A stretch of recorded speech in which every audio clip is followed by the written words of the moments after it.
اللہ وہ ذات ہے جس کے سوا کوئی لائق عبادت نہیں، جو زندہ اور کائنات کا زبردست نگہدار ہے۔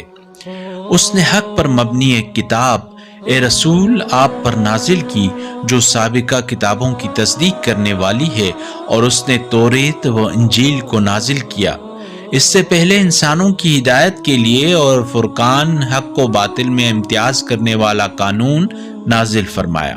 جنہوں نے اللہ کی آیات کا انکار کیا ان کے لیے سخت عذاب ہے، اللہ بڑا غالب آنے والا خوب بدلہ لینے والا ہے۔ زمین و آسمان کی کوئی چیز اللہ سے یقیناً پوشیدہ نہیں ہے، وہی تو ہے جو ماؤں کے رحموں میں جیسی چاہتا ہے تمہاری تصویر بناتا ہے۔ اس غالب آنے والے حکمت کے مالک کے سوا کوئی معبود نہیں۔